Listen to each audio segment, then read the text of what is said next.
Estamos em mais um Em Foco Podcast. Quero agradecer os internautas pelas suas sugestões para nós trazermos aqui os entrevistados da região aqui da Grande Florianópolis. Quero agradecer também os nossos patrocinadores, a Construtora Moinho, Restaurante Empório, Churrasqueiras Lazaroto, Ibases e Litoral Parafusos. Continue clicando, mandando as suas sugestões, compartilhando as nossas entrevistas. Estamos nessa semana entrevistando uma pessoa que já foi deputado estadual aqui no estado de Santa Catarina, Bruno Souza, o jovem Bruno Souza. Natural de Florianópolis, é graduado em Ciências Contábeis pela UFSC e em Administração Empresarial pela UDESC. Possui pós-graduação em MBA em Marketing pela FAI de Curitiba, Paraná e especialização pela Academia Internacional para Lideranças Liberais na Alemanha e no Summer School Mises Brasil. Sua carreira na política começou como vereador em Florianópolis, onde foi eleito para o mandato 2017 a 2021. Em 2018, concorreu a uma das vagas de deputado para a Assembleia Legislativa de Santa Catarina e foi eleito com 32.512 votos e tomou posse para a 19ª legislatura de 2019-2023. Bruno, é um prazer te receber aqui no Enfoque Podcast, te receber aqui em Biguaçu. Você que foi um candidato surpresa, um candidato que teve uma ascensão meteórica, né? Eu queria depois, nós vamos conversar, você explicar um pouco, eu acho, tudo pelo fenômeno da internet, né, das redes sociais. Então surgiu muitos candidatos, muitos políticos no Brasil com essa nova maneira de fazer política, né? E você foi um deles, deu exemplo. Fosse deputado estadual, eu acompanhei a tua legislatura como deputado, bastante crítico ao governo da época Moisés, a questão do helicóptero, várias coisas que você buscou ali, eu achei muito interessante, que é o papel realmente do legislador fiscalizar. Depois você foi candidato a deputado federal, foi dar um voo, não se elegeu por detalhes, né? 80 e poucos mil votos, né? Então não se elegeu por detalhes ali, que o grupo que você estava, o Partido Novo, não tinha outros candidatos que tivessem mais votos para você poder entrar, que você teve muitos votos. Teve deputados eleitos que teve menos votos que vocês. Verdade. E fiquei surpreso também que você, de família de Biguaçu, aqui da nossa região. Então eu sempre gosto de começar as entrevistas aqui no Enfoque em Podcast, conversando um pouquinho, tu contar um pouquinho da tua infância, da tua época como estudante, depois como é que você foi... trabalhou em quê, começou a trabalhar em quê, até depois nós chegávamos na questão política e com certeza eu vou te perguntar também quais são os teus sonhos, né? Principalmente na área política, você é um político, né? Você foi cogitado para ser candidato de São José para prefeito, agora você se filiou ao PL do governador, está sendo cogitado também em Florianópolis. Eu queria que você explicasse, né, até para a curiosidade dos nossos internautas. Bruno, fique à vontade. Maravilha. Quantos anos tens, Bruno? Eu tenho 39, esse ano eu chego aos 40. Mas muito obrigado pelo convite, muito obrigado pela oportunidade de estar aqui com vocês. Agradeço demais, como falei, eu tenho um carinho muito grande por Biguaçu, minha família por parte de pai é toda aqui de Biguaçu, então se tiver alguém assistindo, um abraço para meus primos, para toda a família que está acompanhando, né?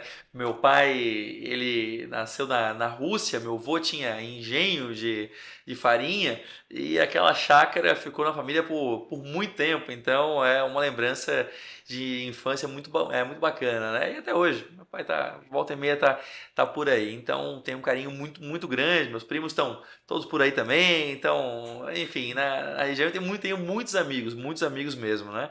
Em Biguaçu, então fico feliz de estar aqui e muito grato pelo convite. Bom, eu sou empreendedor desde muito cedo, sempre fui um cara um pouco inquieto, então desde cedo eu tinha duas certezas, que eu iria empreender e que eu iria também entrar na política.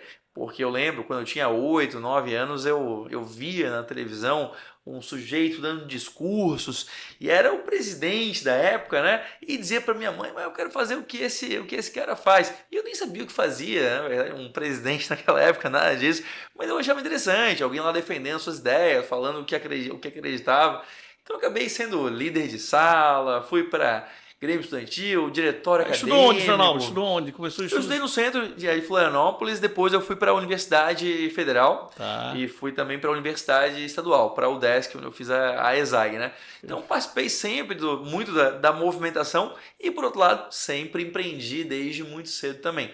Então, a política, depois que eu me formei, teve que esperar um pouquinho. Eu fiquei lá lendo, produzindo os meus conteúdos na internet, mas era feito de uma forma mais... Eu queria dar minha opinião. O que tu produzias na internet?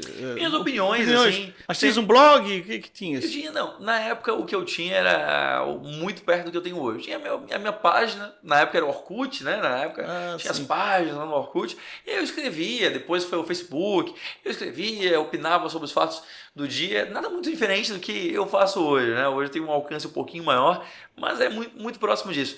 Então eu ia lá, eu via os assuntos do momento, aquilo que me instigava, ia lá e falava. E ao mesmo tempo eu empreendia. Então a política esperou um pouquinho, a política partidária pelo menos esperou um pouquinho, e eu fui empreender, enfim, atrás dos meus sonhos na vida privada. Hoje tens quantos seguidores, né, nas tuas redes sociais? Tenho 150 mil ali no 150 mil. Instagram, mas tudo dou muito valor porque cada um ali foi por conta, nenhum foi comprado, nenhum foi nada disso, foram seguidores, foram pessoas que viram o trabalho e resolveram ficar, né? Sim. Ou porque gostam, ou porque querem saber o que eu tô falando ali, para às vezes dar uma opinião contrária. E no Instagram, aí, Facebook tem lá uns 200 também, e é isso, assim, né? Eu não necessariamente eu publico aquilo que... Mas quando tu empreendias ali, tu vivias daquilo? Como é que... Eu sempre vivi dos meus negócios, né? Eu sempre falei, eu não quero entrar na política para mudar a minha vida, eu quero usar a minha vida para mudar um pouquinho a política, se eu conseguir. Essa é a minha vontade. Quais são os seus negócios, Bruno? Eu trabalho com hotelaria e turismo. E eu sempre falei que eu não queria depender da política. Por quê? Porque eu me conheço. Eu sou um sujeito que fala o que pensa e defende o que defende, mesmo que às vezes eu esteja sozinho em uma posição. E já me vi diversas vezes assim, porque não necessariamente a maioria está do lado certo. Só que na política você precisa ter coragem para estar contra a maioria. E às vezes a maioria não é só a maioria dos seus colegas no parlamento, mas é a maioria lá fora também, a maioria nas redes sociais. Às vezes você tá certo antes do tempo sobre alguma coisa. O tempo depois mostra que você estava certo, mas às vezes quando você percebe qual é o lado certo, você está muitas vezes sozinho. Então eu me conheço, eu sabia que eu não ia conseguir defender o que eu não acreditava.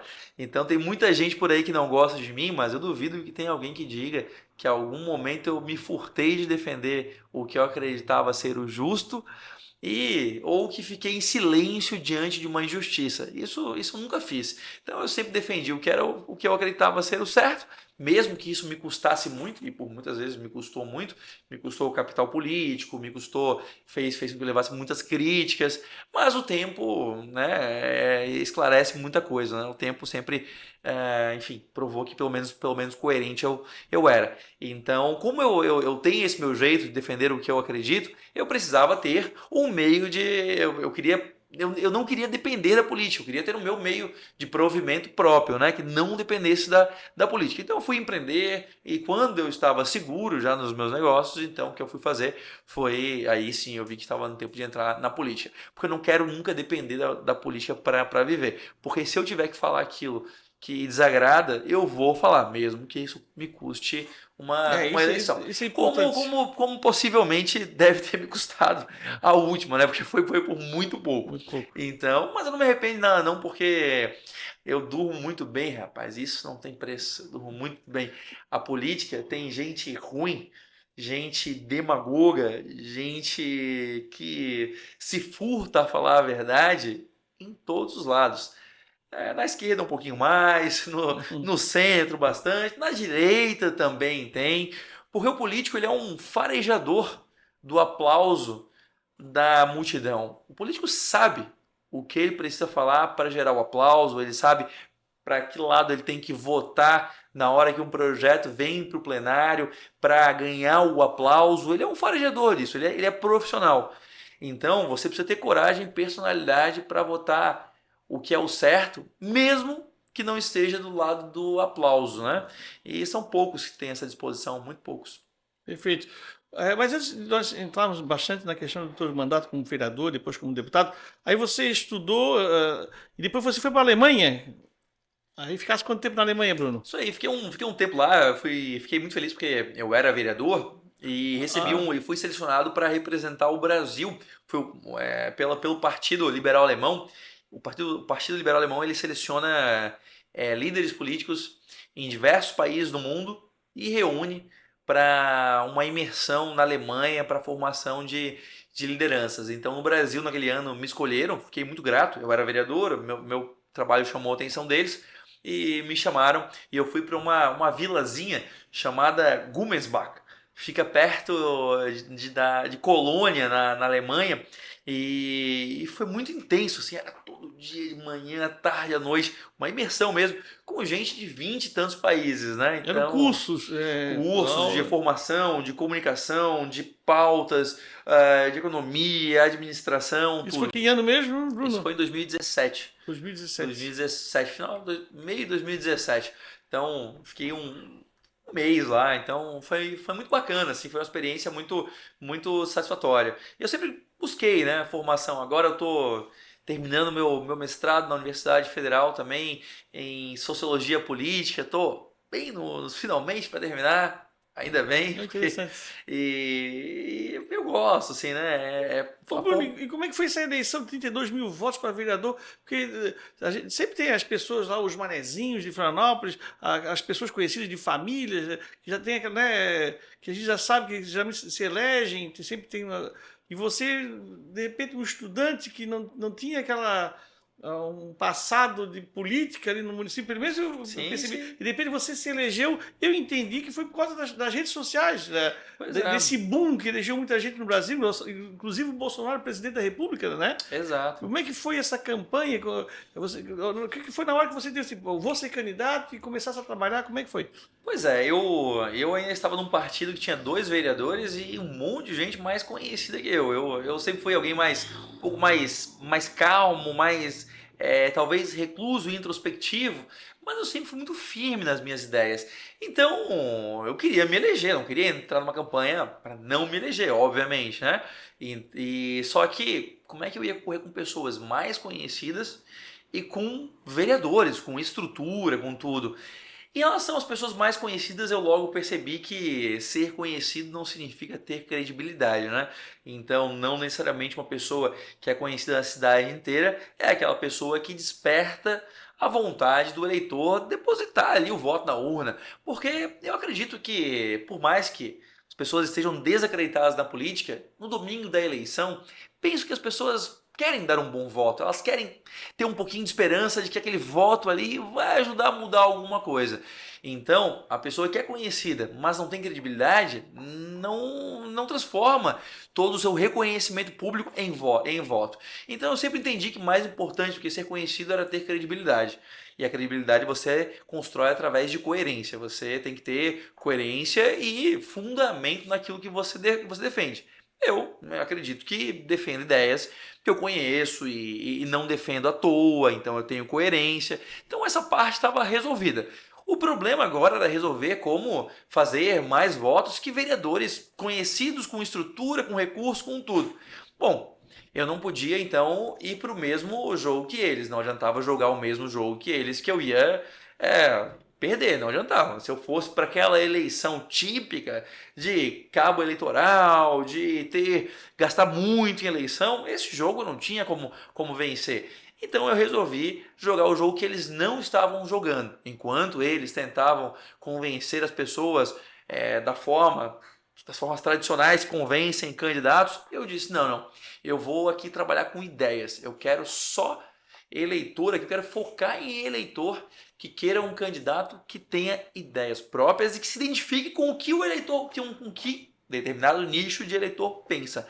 Como é que eu vou divulgar essas ideias? Através das redes sociais.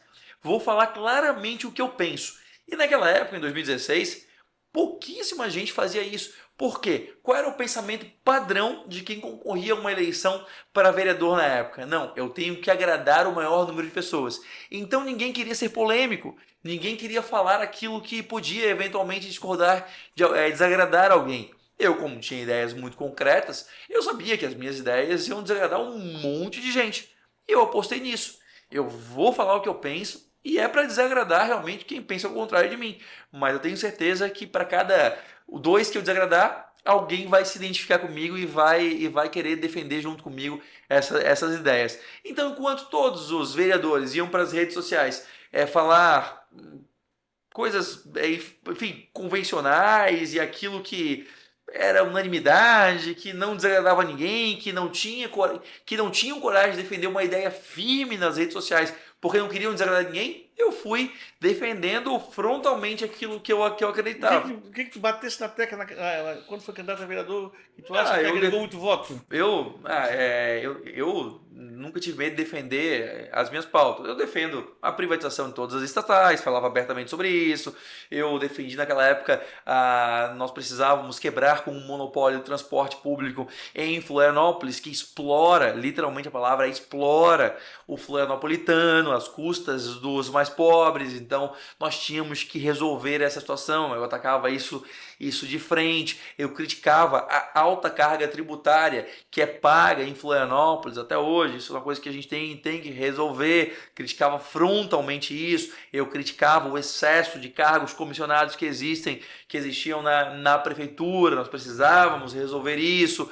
Criticava problemas que a maior parte das pessoas tinham medo de criticar de frente. Eu não tenho medo, não. Eu acredito nisso, acho que a gente tem que defender isso. Então eu falava abertamente sobre esses assuntos. E claro, um monte de gente vinha me criticar, mas tudo bem. Aí você impulsionava nas redes? Não, naquele tempo nem tinha isso. Não tinha isso. Não. Quem me impulsionavam eram as pessoas que gostavam e mandavam para os amigos. Entendi. Então, enquanto os meus concorrentes iam lá falar obviedades nas redes sociais, eu estava falando coisas que às vezes desagradavam muita gente. Como, por exemplo, eu desde há mais de 10 anos eu defendo que o cidadão, por exemplo, tenha que ter o direito ao porte e à posse de armas de fogo.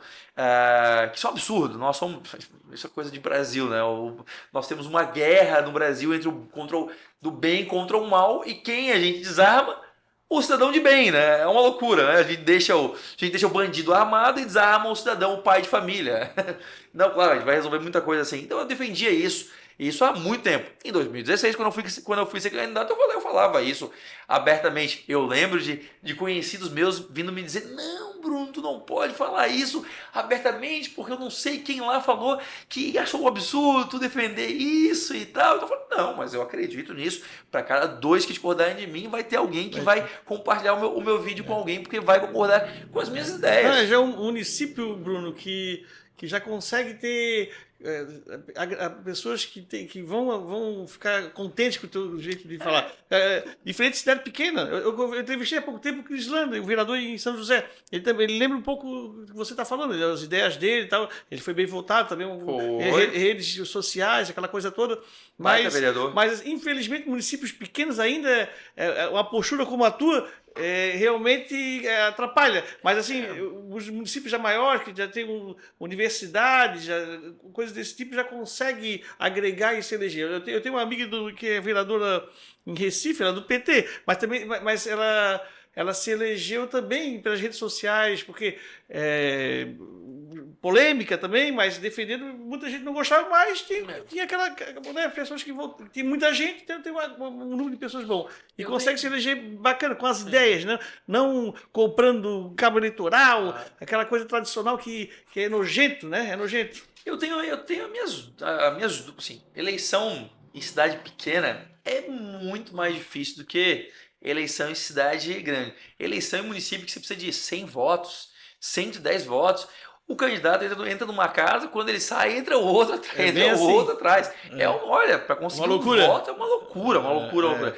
Mas eu acredito que em todo município tem gente querendo uma política diferente, uma política de posicionamento, porque as pessoas estão, eu acredito, cada vez mais cansadas dos políticos habituais, aquele político em cima do muro, o político que não defende nada, que ele sempre foge de ter um posicionamento mais firme. Olha, eu acredito que em todo município tem gente Não, que quer tem, políticos tem. posicionados. E assim, gente, quando um político não é posicionado, ele provavelmente é um mau político. Talvez ele seja um bom político na classe política. É aquele cara que resolve o problema de um, de outro, é o cara bem articulado, mas para a população, ele provavelmente vai ser um político que vai entregar pouco resultado. Porque aquele político que agrada todo mundo não está defendendo nada que possa fazer diferença na vida de ninguém. Sem dúvida. Porque a política, ao contrário do que as pessoas pensam ou falam, a política não é a arte do consenso. Isso é uma mentira, porque aquilo que é consensual já foi decidido. A política não. A política é aquilo que nos evita. A política é a forma pacífica de nós resolvermos conflitos. Depois da política está a guerra. Antes da guerra está a política. É a forma pacífica que nós resolvemos os nossos conflitos. Como que nós resolvemos os nossos conflitos na política? Um lado se sobrepõe ao outro. Uma tese se sobrepõe à outra. Então não é por consenso. É porque uma tese se sobrepôs à outra. E o lado perdedor aceita, porque esse é o jogo democrático.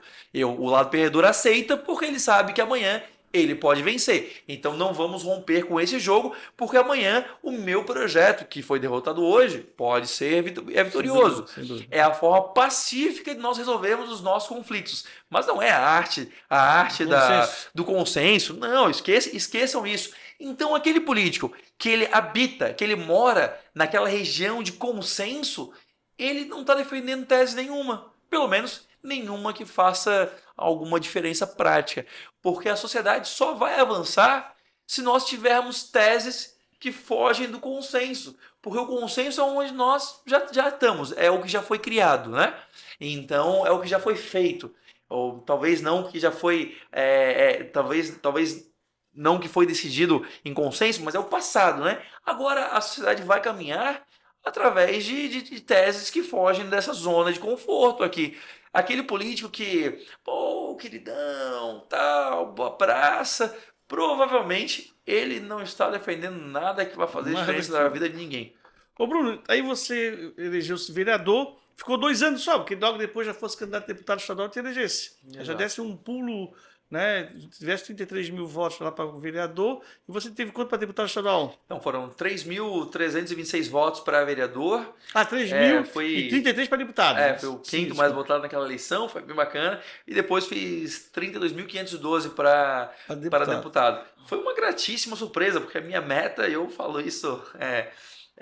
Não esperava te eleger? Não, minha meta era fazer 15 mil votos. Sim. Aí eu pensei, poxa, eu não quero ir mal... Mas sei que é muito difícil, imagina 30 mil votos. Poxa, isso é muito voto, né? É muito Nossa, voto. É muita coisa. Não, mas como é que eu vou correr com esses deputados grandes e com tudo que tem e tal? Muito difícil. Então eu não quero ir mal, né? Eu quero, poxa, fazer uma construção, mostrar que eu cresci um pouquinho aqui, para lá na frente eu ser candidato novo. Mas para minha surpresa, foram 32.512 votos e eu acabei me elegendo naquela eleição. Então foi uma grata surpresa mesmo, porque foi uma eleição... todas as minhas eleições foram muito baratas, né? Foram basicamente minhas redes sociais e o materialzinho para eu distribuir. Foram sempre eleições muito modestas, assim, nesse sentido. Então foi uma surpresa muito bacana também. Mas novamente, assim, eu fui para aquela eleição pensando nisso, em não jogar no mesmo campo que os meus adversários. Assim, eu quero ter ideias claras, eu quero ser coerente, eu quero mostrar que aqui tem fundamento. A votação, esses 33 mil votos, a maioria na Grande Florianópolis, como é que... Eu fui, 60% foi na Grande Florianópolis, mas acabei tendo votos em 250 municípios. 250. É muito bacana, é a internet, né? Ela te vota em muitos municípios, assim, que eu realmente nunca tinha ido antes quando fui eleito. Então foi muito bacana. Eu vi, acompanhei razoavelmente o seu trabalho como deputado estadual e você era bastante polêmico, né? Estava sempre ali, então marcava ali, duro. Depois você focou bastante crítico ao governador Moisés. Então como é que foi? Como é que foi a tua experiência como deputado? Conta um pouquinho pra gente. Como eu falei, não tem como não ser polêmico quando você defende uma tese muito forte, quando você tem muito claro quais são os seus valores. Porque, naturalmente, o dia a dia vai te colocar em choque com alguma coisa. Então, ser polêmico era só uma demonstração da proporção do quanto eu me importava. Eu sou um sujeito considerado polêmico porque eu me importo muito. Então eu vou defender de forma muito aguerrida aquilo que eu acredito. Então eu entrava em brigas até não ter mais para o que fazer. Por isso me considerava um polêmico. Eu me Polêmico, lembro, né? isso tanto no parlamento como fora também. Eu me lembro, É isso. teve situações na universidade que você. Sim, sim. A gente não pode ter medo de defender aquilo que nós acreditamos ser o certo, né? Não podemos nunca querer silenciar o outro, né? Como hoje está muito na moda, mas não podemos ter medo de defender o que nós acreditamos, né? Então, sempre defendi isso muito claramente no parlamento. O parlamento, às vezes, a Assembleia tinha muito isso, e acredito mudou. Aquela legislatura foi uma legislatura muito especial, porque mudou isso, que era uma legislatura, havia um acordo de cavalheiros dentro do plenário da Assembleia Legislativa, e ninguém critica nada, não vamos discordar do outro, vamos todo mundo votar aqui o projeto um do outro. E penso que eu e alguns parlamentares rompemos com isso, né? Nós me dou muito bem com a maior parte dos deputados, mas eu sempre deixei muito claro que plenário e voto não tem nada a ver com amizade. Aqui eu estou exercendo um trabalho de representação do meu eleitor. Então, se eu precisar aqui entrar de frente contra você, por mais que eu simpatize contigo, eu vou fazer, porque aqui a minha tarefa, aqui a minha missão é representar o meu eleitor. No primeiro ano foi muito difícil, porque os parlamentares não entendiam isso, não entendiam, achavam que era pessoal, né? Então eu não fui muito popular no primeiro ano na Assembleia Legislativa. Depois de um tempo, começaram a perceber que eu fazia isso porque eu realmente acreditava nisso. Então o Bruno é difícil, mas ele acredita no que faz. Então eu comecei a me dar bem com os parlamentares, com os meus colegas a partir do segundo ano, né? Entendi. Começo do primeiro ano foi muito difícil. Eu me sentia aquele cara que chegou na festa sem ser convidado, né? Todo mundo olha, pô, o que ele tá fazendo aí, né? Então eu me sentia muito isso, né? Eu me lembro o Júlio Garcia, você tem uma discussão com ele. Tive alguns problemas com ele logo no começo também, e tudo foi depois. Eu tinha alguns problemas com o procedimento da Assembleia Legislativa, né? Eu exigia mais transparência, mais clareza, e aconteceu. Consegui convencer lá que precisava ter um pouco mais de clareza no começo. E depois com Moisés, é curioso, porque eu não procurei ser oposição, a oposição a Moisés, nada disso, eu não fazia de propósito, não, e nem era pessoal, mas acontece que eu exercia a minha função de fiscalizar e penso que realizava bem. Eu tinha uma equipe lá que só ficava em função disso, em fiscalizar, em ler as licitações, ir na minúcia, nas letras pequenas dos contratos, e aí o que acontece? A gente encontrava muita coisa errada. Então, cada vez que... Para mim, ele teve um pecado grande, ele não responder diretamente, né? Não se esconder. Eu tenho jornal, Bruno, eu sei que quando a gente faz um questionamento a um político que ele não responde, aí tem coisa aí no meio, coisa no meio. Então a gente vai atrás, né? E eles não respondiam, então no começo eu tive que entrar na justiça para cobrar resposta. Então, eu só estava fazendo o meu trabalho. Não é porque eu simpatizava ou não simpatizava com ele. Eu estava fazendo o meu papel, que é fiscalização. Só que no Brasil, apesar de estar lá escrito na Constituição, que é a função do parlamento exercer a fiscalização, no Brasil o parlamentar não fiscaliza. São pouquíssimos parlamentares que fiscalizam. Ou porque não querem incomodar a prefeitura, né? Porque tem seus acordos com a prefeitura, ou porque fiscalizar é uma coisa difícil mesmo, não é uma coisa fácil não. Eu já tive que virar noites lendo processo de 500 páginas. Sabe quantos parlamentares querem fazer isso? Olha, 2, 3 assim que querem fazer. Ninguém quer fazer isso. Ninguém quer fazer isso. Vamos lá, vamos entender aqui no detalhe esse processo legislativo. Vai exigir, tu vai ter que ler, tu vai ter que passar a noite lendo. Quem quer fazer isso? Quase ninguém, né? Quase ninguém. Então é complicado. Ninguém quer fazer isso, não. A minha equipe sabe o quanto sofria lá. Eu, madrugada, mandando mensagem para eles. Não porque queria acordar os analistas, mas mandando mensagem no grupo. Pessoal, acabei de achar isso aqui no processo, dei uma olhada amanhã. Aí, o pessoal me conhece. Lá eu era conhecido como obstinado, né? Como alguém que era extremamente focado nisso. Mas é porque o trabalho legislativo ele é muito. Se você quiser fazer bem feito, ele exige muito, né?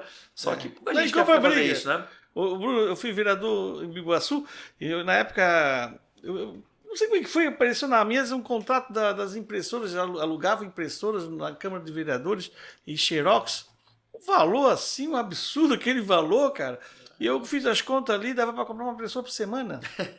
E eu comecei a pegar ali. Aí, quando me evitaram das informações, aí tem, né? Claro. Tanto teve que eles cancelaram o contrato. Tudo mais barato. Quer dizer, no final eu ajudei o município, a Câmara a economizar. E aí a gente entra assim, parece que está numa briga, né? Isso. É complicado. Mas parabéns, o papel do vereador é isso aí mesmo, do legislador é isso aí, fiscalizar. Um dos papéis é isso aí, fazer as leis e fiscalizar. Exato. E tanto é que você depois foi candidato a deputado federal, teve mais de 80 mil votos, só não elegeu por detalhe, por causa da legenda, né? O Bruno queria entender um pouquinho ali, não achavas que poderia ter candidato novamente a deputado estadual? E outra coisa que eu queria saber, você sempre fez carreira no Novo, no Partido Novo, hoje você está no Partido Liberal. O que aconteceu? Na verdade, eu nunca me elegi pelo Novo, né? Não, eu me elegi pelo antigo PSB. PSB. As duas vezes, Eu fui pro Novo depois de eleito, né? E não tenho nada para reclamar, me receberam muito bem, foi uma jornada maravilhosa, assim, né? Mas eu queria ser candidato em São José, que é onde eu empreendi, ganhei minha vida, comecei minha vida em São José. Então, e o diretório estadual aparentemente não queria. Então, se eu não sirvo para ser candidato, poxa, então o que eu estou fazendo aqui, né? Tu queria ser candidato a prefeito pelo Novo em São José. Esse é o teu objetivo. Mas eles não abraçaram, meu Deus? Não abraçaram? O diretório municipal, sim, mas muito limitados, né? A estrutura era muito limitada. Quem podia ajudar era estadual e eles só me cortando, né? Enfim, descumprindo o que tinham acordado comigo e cada mês eles davam um passo atrás, né? Não sei se é porque o prefeito de São José é do PSD e o PSD tá junto com o Novo lá em Joinville e aí eles davam um excesso de foco a Joinville, parece que o Novo todo só tinha isso no estado. Então, o presidente estadual não... E sentisse de escanteio, então. Parece que São José não estava na prioridade do Novo, que o novo presidente do Novo era de Joinville, né? Então, enfim, então foi isso. Então, se eu não servia para ser candidato, então não sei o que eu estava fazendo no partido, né? Aí o governador te convidou para ir pro PL. Ele me convidava há um bom tempo já, né? Mas eu tenho sempre tive uma relação boa com ele, enfim, com os filhos. E aí ele me convidou de novo e eu resolvi aceitar. Quando eu vi que não seria candidato no Novo, então eu resolvi aceitar. E para Florianópolis. Tá, e existe a possibilidade de você ser candidato de Florianópolis a prefeito?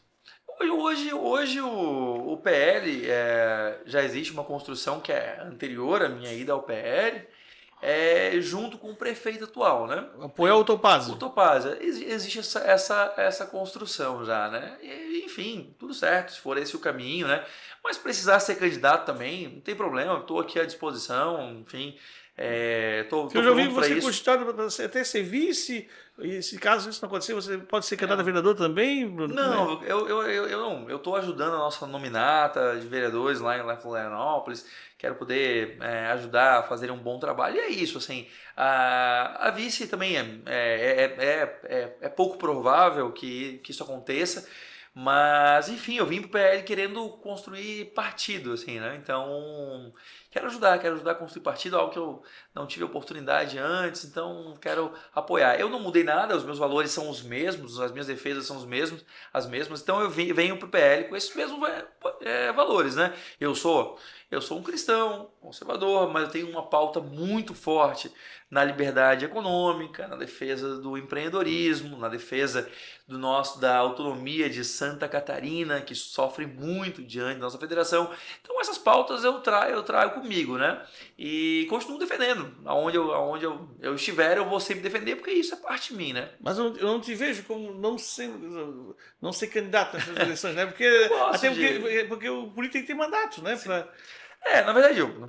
O político tem que ter voz, né? Eu acho que esse é o primeiro, né? Sim. E eu uso muito as minhas redes para ter lá a minha voz, para defender o que eu acredito. E graças a Deus eu tenho um engajamento muito bom mesmo. Assim, meus posts sempre tem um pessoal participando ali, então eu tô sempre debatendo o que eu acredito, né? Então isso para mim é a minha prioridade. Eu gosto de eleição.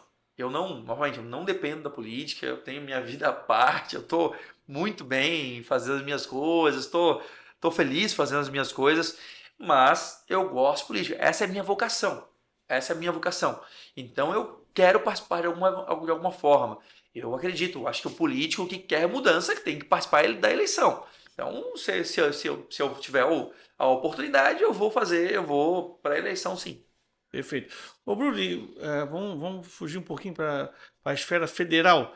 Elon Musk e Alexandre de Moraes, o que você está achando disso tudo? Curioso que nós precisamos que foi necessário um americano não, né, que é da África do Sul, um sul-africano para botar o dedo na ferida, né? E agora botaram o dedo na ferida bem colocado, e ele botou e apontou a censura que existe no Brasil, né? Nós, infelizmente, vivemos um regime onde situações absurdas estão acontecendo e demorou muito para a nossa imprensa abrir o olho. Agora, de 1, 2 semanas para trás, que Estadão, Folha, os grandes veículos começaram, opa, realmente estão passando do limite. Mas já estão passando do limite há um bom tempo. Mas ok, acordaram, isso que importa. O que acontece é que nós temos um regime onde um ministro ele está cerceando o direito de falar, a liberdade de falar futura e não a passada. Eu entendo, tem várias discordâncias. Se você quiser processar alguém por algo que ela falou para trás. Agora, o que o STF está fazendo é tirar a liberdade das pessoas falarem para frente. Eu não sei o que tu vai falar e eu tô te calando já. Isso é de um absurdo sem tamanho. Não tem... Nem o AI-5 de 1969 fez isso. Hoje, o Moraes pode caçar as suas garantias individuais, como ele fez, por exemplo, com o Bruno Ayud, Ayud, acho que é o sobrenome dele, que é o Monark. Ele caçou as garantias individuais. Nem o regime militar no AI-5 podia fazer isso. O presidente, para caçar as liberdades as garantias individuais de alguém, não podia ser monocrático. Ele precisava constar o conselho de ministro. O Moraes pode. Naquele tempo, caçava-se a liberdade de expressão, dizia, a manifestação do pensamento é livre desde que não vá contra os princípios da moralidade e do civismo. Era algo assim que dizia lá não era nem no AI-5, era na Lei de Imprensa de 67. E hoje o Moraes diz, a liberdade de expressão você pode ter desde que não seja para ser usada no discurso de ódio ou mentira. Só quem é que decide o que é discurso de ódio e mentira? Moraes. Então, quer dizer, não tem liberdade de pensamento, de manifestação do pensamento. Tu tem a liberdade de manifestar aquilo que o Moraes acha correto. E outra coisa, desde quando que manifestar um pensamento sincero seu pode ser classificado como Não, absurdo. como algo atentatório à democracia. Isso é um absurdo sem tamanho. Ora, eu penso que as urnas eletrônicas são fraudadas. Ué, esse é um pensamento seu, sei lá, de quem for. Por que eu não posso manifestar esse meu pensamento? Eu penso que as urnas eletrônicas deveriam ser diferentes. Por que eu não posso manifestar? Eu penso que vacina é Se X. eu sou a favor da ditadura, por que eu não posso ser? Sim, digo assim, Ninguém pode me não, proibir de pensar assim. é uma loucura, é não, uma loucura. Se esse é o seu legítimo pensamento, quer dizer que você pode pensar, mas não pode manifestar. Ele puxou muito pessoal, né? É uma loucura isso. Eu acho que aquele episódio lá que ele entendeu lá, que ele ouviu lá, que queria implementar uma ditadura no Brasil, que ele ia ser morto, não sei de onde que ele ouviu aquilo. Aí eu acho que ele acreditou naquilo ali. Não, é que e isso já vem de maluco, antes, né? Ficou maluco. Já vem de antes. Ora, vejam, se o meu pensamento é que as urnas eletrônicas são fraudadas, por que você não me combate com argumentos? Porque você não prova que o meu argumento não faz o menor sentido, ao invés de me calar pelo que eu vou falar no futuro, não é nem pelo que eu falei para trás. Você me cala me proibindo de falar para frente. Isso é uma coisa que nós nunca vimos, assim, novamente eu vou repetir, isso não aconteceu, no AI-5 não aconteceu, e hoje nós estamos vivendo, nós temos um inquérito das fake news, que é um inquérito que já se subdividiu em 5 subinquéritos, que está lá desde 2019, está há 5 anos, os inquéritos. Esse inquérito deu o poder do STF de ser juiz, acusador, testemunha, pune, ele faz tudo. É uma loucura. Isso, e assim, é um inquérito que foi aberto contra a manifestação da PGR, o Ministério Público, que era quem deveria provocar a existência do inquérito. Então, contra a PGR, na época, se manifestou contrário. E mesmo assim, o Alexandre de Moraes foi lá e fez. Então, o que nós vemos no Brasil é um momento muito Aí você fala que o Musk botou dedo na ferida. Só que eu quero fazer só um adendo a isso, que assim, mas também nós, eu sou de direita e me manifesto a quem é de direita, nós da direita, nós também não podemos lutar para sermos nós a oprimir os outros. Não é essa a luta, tá errado. Nós não podemos achar ruim porque são os outros que estão nos calando. E nós gostaríamos que fosse nós calando os outros. Não é isso, não. Isso não é isso. Nós temos que lutar pela liberdade de expressão, inclusive daqueles que nós não concordamos. Porque senão a luta está errada. Senão eu estou reclamando só porque não sou eu do lado do Moraes. Não é isso. E a única forma... Não é a revolução dos bichos, né? Claro. Você está reclamando porque não é você que está com bastão, né? Comandando a ditadura. Não é isso.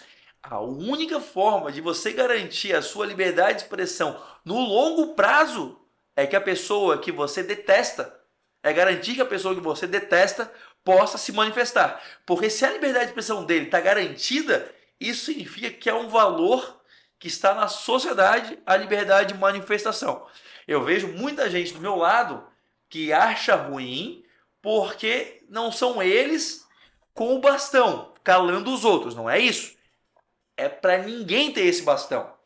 Não é para ninguém ter esse bastão de calar os outros. Nós temos que combater ideias com ideias. É isso. Nós temos que combater aqueles que falam coisas erradas mostrando que eles estão errados. Eu combato a esquerda com argumento. Eu combato a esquerda mostrando como não faz sentido o que eles defendem. Eu não quero combatê-los tendo um bastão para silenciar eles, para colocar medo deles. Se tu falar isso, não quero isso, não. Eu não quero. Perfeito. Bruno, então você falou que o Musk botou a dedo na ferida, mas aí nós temos um congresso que tem que partir do Senado. Aí, até agora, recentemente, o Malafaia, nesse discurso do domingo, chamou de frouxo o presidente do Pacheco, Rodrigo Pacheco, do Congresso do Senado Federal. Então, na prática, tu acha que vai acontecer alguma coisa ou vai ficar nessa discussão, depois vai baixando a poeira? Eu participei intensamente das manifestações contra a ex-presidente Dilma. Na primeira convocação que nós fizemos, tinha 30 pessoas. Alguns meses depois, acho que foi em dezembro, depois foi em março, né? 3 meses depois nós convocamos uma segunda manifestação. 30, né? Na primeira. Convocamos morrendo de medo. Morrendo de medo. Quanta gente vai dar nesse negócio? Porque Isso aqui, você não tá aqui em Florianópolis, Tá. apareceram 25 mil pessoas naquele dia. Então, o que eu quero dizer com isso é que quando se começa todo um processo como esse, é muito difícil. Você acha que tudo parece muito difícil. Só que o fato de ser difícil não é motivo para nós não defendermos aquilo que é o correto. Esse é o ponto. Quando nós começamos a mostrar que, olha, tem petrolão, tem tudo aí acontecendo, o Congresso era surdo. Ninguém ouvia. Parecia impossível mais um impedimento na história da República tão recente do Brasil. Nós tivemos um impedimento em 92 do Collor, agora em 2015, 16, ter um outro impedimento. Isso parecia impossível. Parecia impossível. Mas nós começamos. Não é porque parece difícil que você não tem que estar do lado do correto, né? Então, parece hoje, a situação que nós temos é um Congresso que é, a maior parte, amarrado, algemado pelo próprio passado. Todo mundo ali tem um processo que pode acabar no STF. E não precisa nem ser criminal, penal, nada disso não. Às vezes o sujeito se separou da esposa. Tá com um litígio ali para um divórcio, uma separação litigiosa. E sei lá, por algum motivo vai cair numa instância que esses caras podem decidir a tua vida. Então o político hoje, a verdade é que o político honesto tem medo do judiciário hoje. Porque ele pode ser sócio de uma empresa, ele pode ter um problema na empresa, ele pode cair na mão do judiciário. Ué, eu entrei com um processo contra um sujeito que me causou um grande mal e tá, nossa, assim, tá muito claro ali, né? Como o sujeito não tinha muito como se defender, o que ele fez? Ele pegou postagens minhas criticando o STF e o judiciário, apostando na parcialidade do juiz. Olha aqui, seu juiz, como ele critica o judiciário, ó. Então, quer dizer, hoje em dia, e eu acredito seriamente que eu acredito muito que eu estou certo e que está fácil de mostrar que eu estou certo. Mas mesmo assim, vejam só, a pessoa do outro lado pegou as minhas críticas ao judiciário, aos privilégios, enfim, e juntou no processo apostando que o juiz vai olhar isso e vai... esse cara critica o judiciário, então ele vai ver só, então. Olha só. Apostando nisso. Ou seja, não vai acontecer, porque acredito que realmente o magistrado lá vai ser muito sério, né? Só que eu poderia ficar com receio de fazer críticas ao judiciário, porque vejam só, eu posso um dia estar num processo, como agora estou, que pode depende da boa vontade de alguém que tem a caneta. Então o político hoje Tá com receio, né? Tá com receio, principalmente os honestos, na verdade, eu diria.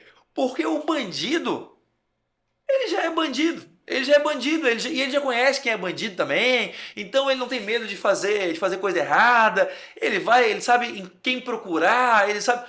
O honesto não. O honesto é honesto. Então ele não. Esse fica mais nervoso. Eu não esqueço um dia que me fizeram uma denunciação caluniosa lá que me acusaram de ter ocultado patrimônio, né? Eu fui, puta que eu pariu, que patrimônio que eu ocultei. Aí tinha lá 3 inscrições imobiliárias lá, né? Aí eu fui olhar, era o apartamento que eu moro e as minhas 2 garagens. Aí, pô, dizendo que eu tinha imóveis de luxo e tal. Aí cada inscrição imobiliária era um imóvel de luxo. Aí eu fui olhar, eram as minhas garagens, porra. Aí eu fui olhar as minhas garagens. Mas, pô, eu fiquei. Quando eu fui lá, eu tomei a iniciativa, eu fui lá no Ministério Público. Tá aqui, ó, a minha defesa. Mas eu fiquei nervoso. Por quê? Sim, porque eu sou honesto. É. Porque eu faço o correto. Porque o bandido não. O bandido ele tem frieza. Só que bem na verdade, é que a maior parte da classe política hoje tem medo do judiciário. Eu faço as minhas críticas lá, eu falo tudo, mas eu estou assumindo o risco de um dia, enfim, ser retaliado, mas eu não aguento. Eu não vou viver nesse país sendo refém. Eu não serei refém do meu próprio país. Então, se eu não vou ser refém no meu próprio país, eu preciso assumir o risco. E se nós não tivermos pessoas dispostas a assumir o risco, botar a pele em risco, botar às vezes a nossa vida em risco, isso não vai mudar. Nós precisamos disso. Nós estamos vivendo no Brasil verdadeiramente uma guerra. É uma guerra por meios judiciais, por meios oficiosos, não são oficiais. Nós estamos vivendo essa guerra agora. É uma guerra pelo nosso futuro, pelo dia de amanhã. E se não tiver ninguém aqui disposto a ir para a trincheira, para a fronteira, aí, meus amigos, a gente perdeu. Aí acabou. Nós precisamos de pessoas que assumam o risco de amanhã, enfim, alguém usar o que tu fala, o que tu defende e te retaliar por isso. Só que no Congresso tem pouquíssima gente com essa disposição, pouquíssima gente. Esquerda, direita, centro, pouquíssima gente. Ô Bruno, Bolsonaro vai ser preso? O que tu acha? Parece que o STF quer, né? O que é muito curioso. O Bolsonaro é um sujeito inelegível. Não importa se você gosta do Bolsonaro agora. Mas pensa o seguinte: ele é um sujeito inelegível e que nunca foi condenado em nenhuma instância. Ele não é condenado em nenhuma tributário, criminal, nada. Ele não é. O único lugar onde ele teve uma decisão contrária foi no eleitoral. Então nós temos um sujeito que ele nunca foi condenado em nenhuma instância, nenhuma justiça trabalhista, tributária, nada, e está inelegível. Ora, obviamente existe uma má vontade contra ele, né? Então, possivelmente ele será preso, né? A não ser que queiram ele solto para concorrer contra nosso presidente atual, que é um sujeito que a popularidade está minguando dia a dia, a população sente quando vai ao mercado, né? Cada vez que a população vai no mercado, a popularidade do presidente cai, porque a inflação ela está corroendo o poder de compra das pessoas. Então, só se quiserem ele solto para concorrer contra um presidente que está minguando a popularidade, né? Quiserem apostar repetir uma eleição no 22 aí, né? Bruno, como é que está sendo qual é a tua avaliação do governo estadual? Eu acredito que nós estamos com um governo que está produzindo superávit. É um governo. E assim, nós temos que entender uma coisa: o assunto menos atrativo em política, o assunto menos apelativo, que as pessoas dão menos atenção, o assunto menos sexy em política é o orçamento público. Mas é o assunto mais importante. Nada em política é mais importante do que o orçamento público. Porque no orçamento público é que está discriminado a nossa capacidade de investir na saúde. O hospital, o atendimento que uma pessoa vai receber na ponta depende de um orçamento público equilibrado. A educação que os nossos filhos vão receber depende de um orçamento público equilibrado. Você ter inflação ou não, o alimento fica mais caro ou não, depende de um orçamento público equilibrado. Para um orçamento público ser equilibrado, se um orçamento público é equilibrado, ele produz superávit.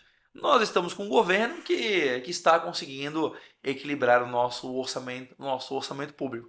Isso é um excelente sinal de gestão, né? Porque com um orçamento público equilibrado, você consegue fazer saúde, educação, atender, pagar as contas do governo, né? Não aumentar impostos, que para mim é algo muito importante, porque vai lembrar que esse governo começou em 2023 sendo no estado, ele assumiu tendo o estado que mais cobra impostos estaduais per capita no Brasil. Nenhum povo paga tanto imposto estadual quanto o catarinense. Nenhum. Per capita, nós somos campeões. E eu falava muito disso quando eu era deputado. Nenhum povo paga tanto imposto per capita. O governo atual assumiu nessa situação e não aumentou impostos, quando podia ter aumentado, né? Então isso para mim, são fatores muito relevantes. Assim, eu prezo muito por isso. Equilíbrio orçamentário, que infelizmente os políticos não falam porque não dá voto, não dá like na internet. Quando eu faço esses posts sobre isso, as pessoas realmente não se importam muito mesmo, então são os meus posts com menos repercussão, mas é um assunto muito importante. Nós temos que falar sobre equilíbrio orçamentário e nós temos que falar sobre carga tributária. Eu vou sempre ser um crítico de aumento de carga tributária. Perfeito, Bruno. Nós estamos finalizando a nossa entrevista, já está passando um pouquinho do horário. Queria, assim, agradecer a sua presença aqui em Biguaçu no Enfoque Podcast. Agradecer também aos internautas que sempre estão compartilhando nossos vídeos, dando as suas sugestões para a gente trazer aqui entrevistados.